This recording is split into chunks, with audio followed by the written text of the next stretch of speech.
ሰላም ጤና ይስጥልኝ ውድ የሀገሬ ልጆች እንደምን ከረማችሁ እንደምን ሰነበታችሁ። በዛሬ ፕሮግራማችን የምንከታተለው የኤግዚት ኤግዛም ፎር ኮምፒውተር ሳይንስ ከየካቲት 2018 ወይም ፌብሩዋሪ 2026 ጥያቄ ቁጥር 17 እስከ 24 ለመስራት አብራችሁ ቆዩ። ጥያቄ ቁጥር 17 straight directed translation uses A. purely lexical rules, B. backtracking algorithms, C. grammar without attributes, D. grammar with semantic rule. በተጠየቅነው ጥያቄ አሁን እዚች ጋር መጀመሪያ ከኤ እንጀምር። ከኤ ምንድን ነው የሚለው? አንደኛ ነገር ስለ purely lexical rules አለ። purely lexical rules እያንዳንዱ purely lexical rules የሚጠቀሙት regular expression ነው። እያንዳንዱ it helps for the segment እያንዳንዱ ለሴግመንትን ለስትሪም ኦፍ ካራክተር የሚጠቀሙበት ምንድነው የሚያከፋፍለው? ቶክን ናቸው። ፒውርሊ ሌክሲካል አናሊሲስ ለመስራት ብቻ የሚያገለግሉ በመሆናቸው በግራማቲካል ቋንቋ ጋር አይገናኝም። ስለዚህ እነሱ በፒውርሊ ሌክሲካል ጋር መቼም አይገናኝም። ሌላው በቢ ባክትራኪንግ አልጎሪትምስ በፓርሲንግ ፕሮሰስ ውስጥ ግራመር አመጣጥን ለመፈለግ የሚረዱ አልጎሪዝም እንጂ ለቀጥታ ዳይሬክትሊ ትራንስሌሽን ስራን ለማከናወን አይደለም።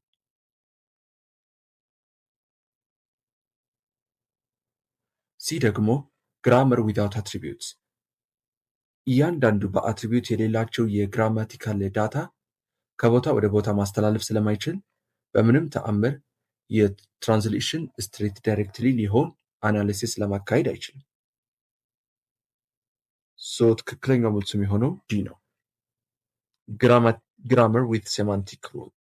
In compiler design, syntax-directed translation involves augmenting a context-free grammar with semantic rules and attributes, as the parser analyzes the source code and applies grammar rules to build a parser tree. These rules dictate how the translation happens, allowing the compiler to evaluate attributes, perform type checking, or generate intermediate code directly alongside the syntactic analysis. ጥያቄ ቁጥር 18 which one of the following is the first operation or step in CPU instruction cycle? A.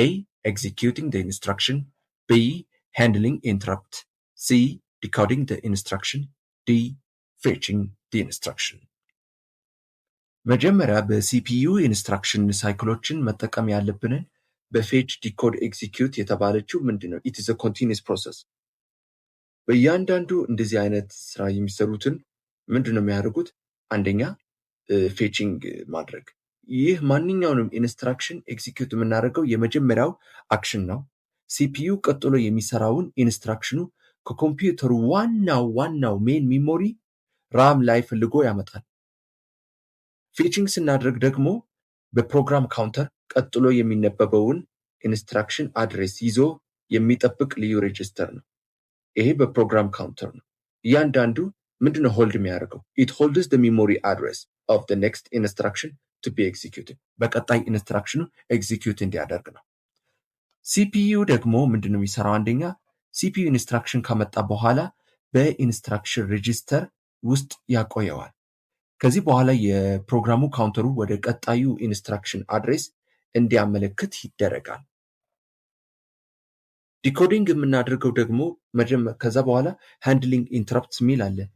ኢንተረፕትስ እሱ በምን መልኩ ሊፈጠር ይችላል?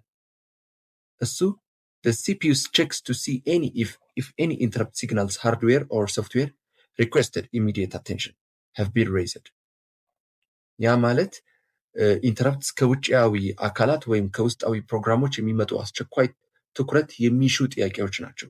ሲፒዩ ይህንን ጥያቄ የሚፈትሸውና የሚያስተናግደው አሁን የጀመረውን ኢንስትራክሽን ኤግዚኪዩሽን ሙሉ በሙሉ አጠናቆ ወደ ቀጣይ ሳይክል ከመሸጋገሩ በፊት ይህንን ፕሮሰስ መጀመሪያ ላይ ሊከናወን አይችልም። ሲ ደግሞ ዲኮዲንግ ይላል። እያንዳንዱ ዲኮዲንግ ምንድን ነው የሚያደርገው?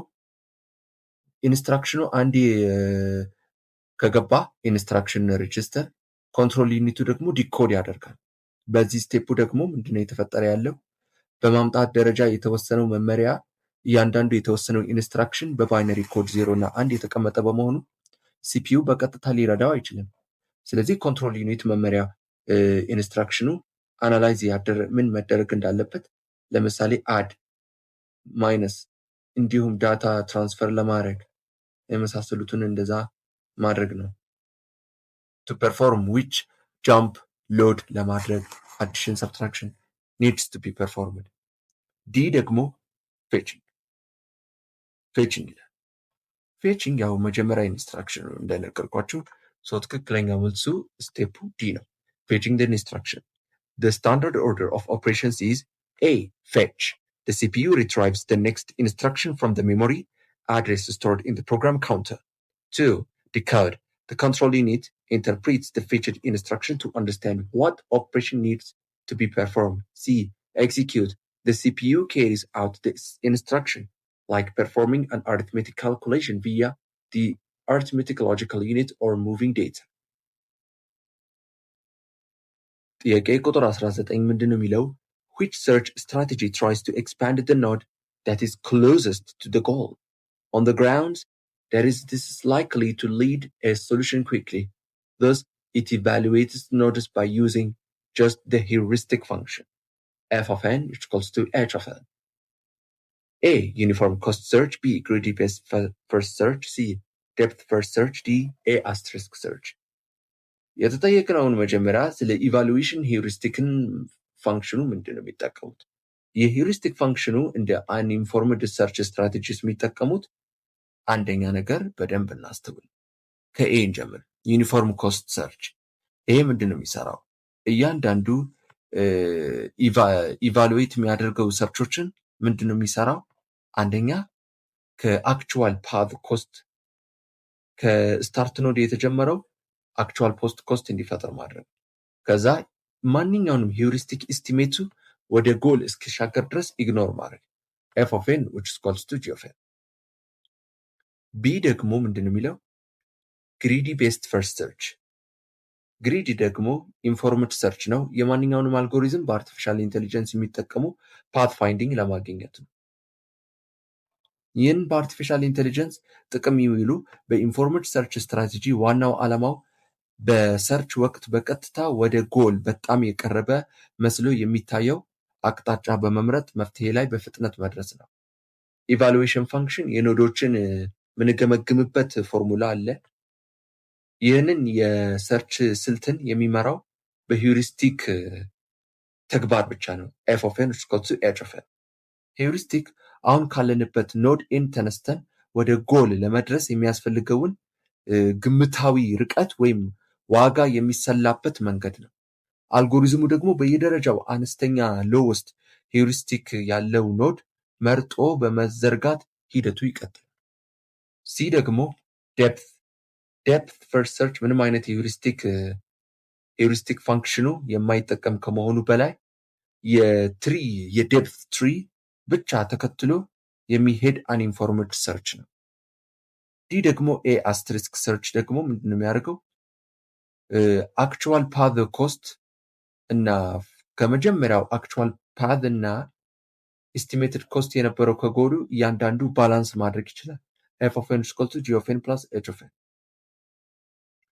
ሶ ትክክለኛው መልሱ ቢ ግሪዲ ቤስት ፈርስት ሰርች። Greedy based first search evaluates node by relying solely on a heuristic function f of n equals to h of n, where h of n is the estimated cost from the current node n to the goal. It's called greedy because at each step it aggressively selects the path that appears to offer the most immediate progress toward the goal, completely ignoring the accumulated path cost it took to reach the current node. ወደ ቀጣዩ ጥያቄ ቁጥር 20 ምንድን ነው የሚለው? Which one of the following is a top-down parser without backtracking? A. LR parser. B. Brute force parser. C. Operator precedence parser. D. Predictive parser. አሁን በፓርሰር በተመለከተ በኮምፓይለር ዲዛይን ምንድን ነው የሚያደርገው? በኮምፓይለር ዲዛይን ፓርሰሮች የፓርስ ትሪ በሚገነቡበት ሁለቱም አቅጣጫ ከላይ ወደ ታች ቶፕ ዳውን እና ከታች ወደ ላይ ቦቶም አፕ የሚባሉ ሁለት ክፍል አለ። ኤልአር ፓርሰር ደግሞ ምንድነው የሚያደርገው? ከኤን ጀምር። ኤልአር ፓርሰር ምንድነው? ኤልአር ፓርሰር እንደ ካኖኒካል ኤልአር it is highly powerful class of bottom up። ይሄ ደግሞ ምንድነው? ይህ እጅግ በጣም ጠንካራ ከሆኑት ከቦቶም አፕ ከሚሰራ የፓርሰር አይነቶች አንዱ ስለሆነ ከምንም ተአምር ከሐሳብ ጋር አይስማማም። ቢ ደግሞ ብሩት ፎርስ ፓርሰር ነው የሚለው።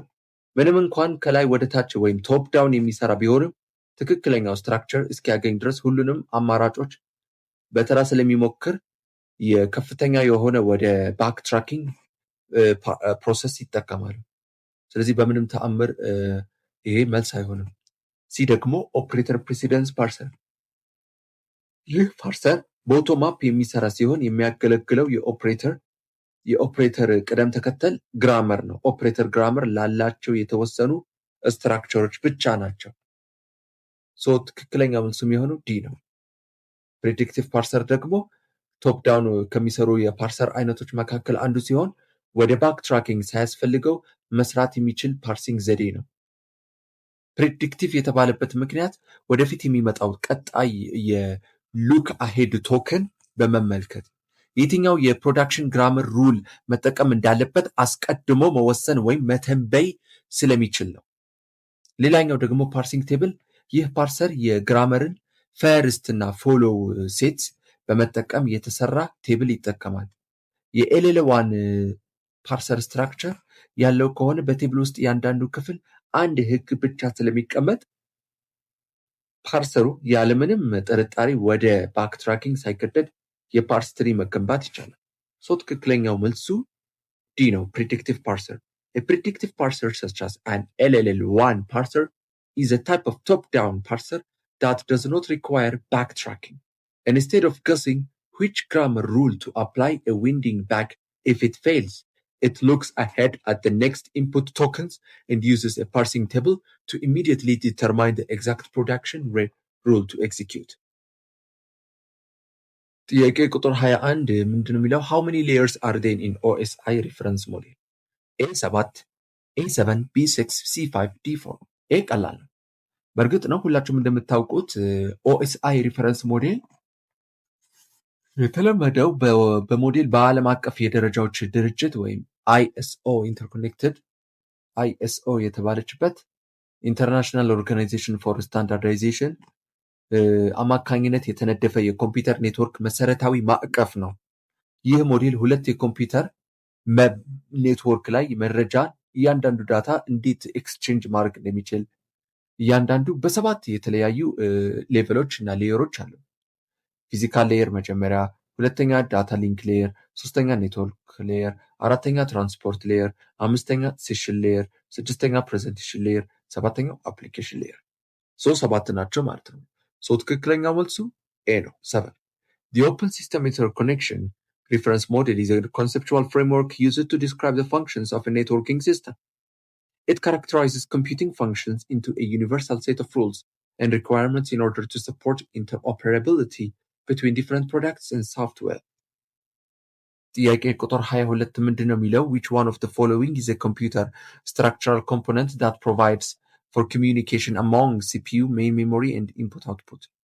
A. System unit, B. Computer network, C. CPU, D. System interconnection. መጀመሪያ የተጠየቅነውን ከኤን ጀምር። ሲስተም ዩኒት ይህ ኮምፒውተር ውስጥ ሃርድዌር እንደ ማዘርቦርድ፣ ሃርድ ዲስክ ያሉትን በአንድ ላይ ጠቅልሎ የሚይዘው የኤክስተርናል የብረት እና የፕላስቲክ ሳጥን ኬዝ ነው። ይሄ ደግሞ ከስትራክቸራል ኮምፖነንት በምንም ታምር ኮሚኒኬሽን ጋር ሊገናኝ አይችልም። ቢ ደግሞ ምንድነው? ኮምፒውተር ኔትወርክ ይላል። የተለያዩ የራሳቸውን የቻሉ ኮምፒውተሮችን እርስ በእርስ ለማገናኘት የሚያገለግል የኔትወርክ ስትራክቸር እንጂ በአንድ ኮምፒውተር ውስጥ ያሉ አካላትን የሚያገናኝ ውስጥ ባስ አይደለም። ሲ ደግሞ ሲፒዩ ነው የሚለው። ሲፒዩ ደግሞ እያንዳንዱ ዳታዎችን የሚያሰላው መላውን ኮምፒውተር ካልኩሌት የሚያደርገው የሚቆጣጠረው ዋና ክፍል ነው።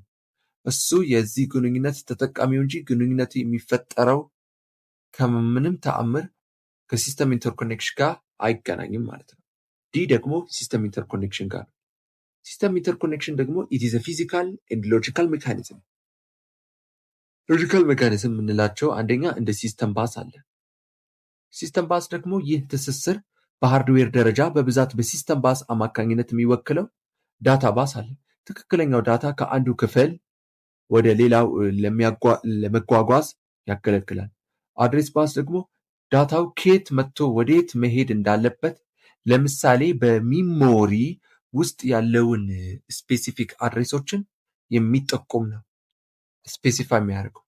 ኮንትሮል ባስ ደግሞ አካላቱ መቼ ዳታ ማንበብ ወይም መጻፍ እንዳለባቸው ኮማንድ እና የክሎክ ሲግናል ለማስተላለፍ የሚጠቅም አለ።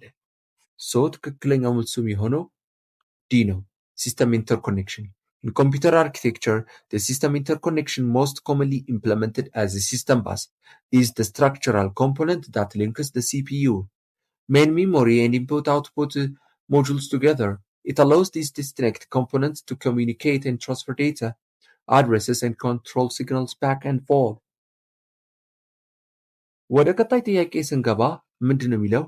Assume that we are able to specify that Mr. Getahun can view the database record but cannot change the value of the record. Which security management technique was used in this scenario? A. Access control. B. Availability. C. Non-repudiation. D. Integrity. የተጠየቅነውን ጥያቄ መጀመሪያ ከኤ እንጀምር። ኤ አክሰስ ኮንትሮል። አክሰስ ኮንትሮል የምንለው በአንድ የዳታቤዝ ውስጥ የኮምፒውተር ሲስተም ውስጥ የትኛው ተጠቃሚ ወይም የትኛው ዩዘር ምን አይነት ዳታ ማየት፣ መጻፍ ወይም ራይት ሞዲፋይ ማድረግ ወይም ዲሊት እንደሚችል የሚወስንና የሚቆጣጠር መሰረታዊ የደህንነት የዳታቤዝ ማኔጅመንት ዘዴ ነው። ሴኪዩሪቲ ማኔጅመንትን የሚወክለው በዚህ ምክንያቱ ሴኪዩሪቲ ማኔጅመንትን ስለተካተተ ነው። ለምሳሌ የተሰጠው ምሳሌ አንጻር ያለው ትንተና አናሊሲስ በዚህ ጥያቄ የቀረበው ሁኔታ ለአቶ ጌታሁን የተወሰነ መብት መስጠትና መከልከልን የሚያሳያል። ግራንትን ሪቮክን ለማድረግ የሚችል አቶ ጌታሁን መረጃ እንዲያዩ ዳታ እንዲያዩ ቪው ተፈቅዶላቸዋል። ነገር ግን ዳታ ኤክስቼንጅ ወይም ቼንጅ ለማድረግ አልተፈቀደላቸው። ይህንን ደግሞ የመብት ገደብ አላቸው። የመብት ገደብ ሪድ ኦንሊ ፕሪቪሌጅ ለመወሰን የተጠቀምንበትን የደህንነት ዘዴ የመዳረሻ ቁጥጥር አክሰስ ኮንትሮል ይባላል። ይህ ዘዴ ለዩዘሮችን ከስራ ድርሻቸው ውጭ ያሉ መረጃዎችን እንዳያበላሹ ለመከላከል ይጠቀማል። ሶ ትክክለኛ መልሱ የሚሆነው ኤ ነው፣ አክሰስ ኮንትሮል። Access control is a fundamental security technique that dictates who is allowed to access and use specific systems and resources, and what actions they are permitted to perform. In this scenario, assigning Mr. Getahun specific read-only privileges, allowing him to view the database record but explicitly denying him the ability to modify it, is a direct implementation of access control. ጥያቄ ቁጥር 24 Suppose a developer proposes using deferred update with no checkpoints in a high transaction or LTP system. What is the most serious drawback? A. Log scans become prohibitively expensive after long uptime. B. Increased disk input or output due to frequent page copying. C. Shared logs cannot be used. D. View serializability cannot be insured. የተጠየቅነውን ጥያቄ መጀመሪያ ከኤ እንጀምር። ኤ ሎግ ስካንስ ቢካም ፕሮሂቢቲቭሊ ኤክስፔንሲቭ አፍተር ሎንግ ታይም አፕዴት። እያንዳንዱ በዳታቤዝ ማኔጅመንት ሲስተም ምንድን ነው ዲዛይን የተደረገው? ክራሽ ሪከቨሪ አለ። ክራሽ ሪከቨሪ በዳታቤዝ ማኔጅመንት ሲስተም ውስጥ ሲስተሙ በድንገት ክራሽ ቢሆን መረጃዎችን ዳታ ወደ ነበሩበት ትክክለኛና አስተማማኝ ሁኔታ ለመመለስ የዳታቤዝ መልሶ ማግኛ ዘዴ እንደ ሪከቨሪ ፕሮቶኮል ጥቅም ላይ ይውላል። ለምን መሰላችሁ? እንደ ዲፈርድ አፕዴት አለ። ዲፈርድ አፕዴት እንደ ኖ አንዱ ኦር ሪዶ። ይህ ዳታቤዝ ሪከቨሪ ፕሮሰስን ማንኛውንም ትራንዛክሽን ሙሉ በሙሉ ተጠናቆ እስኪጸድቅ ኮሚት እስኪደረግ ድረስ የተደረጉ ኤክስቼንጆችን በዋናው ሃርድ ዲስክ ላይ ከመመዝገብ ይልቅ በጊዜያዊ በቴምፖራሪ ሚሞሪ በፈርና በሎግ ፋይል ብቻ እንዲቆዩ ያደርጋል። በዛ ላይ ደግሞ ምንድነው የተፈጠረ ያለው? The recovery manager has no boundary or safe point to start from. በዛ ላይ ደግሞ ምንድነው ነገሩ ይሄንን ሲስተም ያንዳንዱ ሲስተም ክራሽ ቢያደርግ ኮሚትድ ነገር ግን በጊዜያዊ ሚሞሪ ላይ ብቻ የነበሩ ዳታዎችን እንዳይጠፉ በድጋሚ ሪዱ የማድረግ ተግባር መከናወን አለባቸው። ሌላኛው ደግሞ በቼክ ፖይንቲንግ አለ። ቼክ ፖይንቲንግ ምንድነው የሚሰራው? ቼክ ፖይንት ማለት ዳታቤዙ በየጊዜያዊ ወደ ጊዜው ሚሞሪ ላይ የተቀየሩ ዳታዎቹ ወደ ዋናው ዲስክ በመጻፍ በሎግ ፋይሉ ላይ የደህንነት ምልክት የሚያደርግበት ሂደት ነው።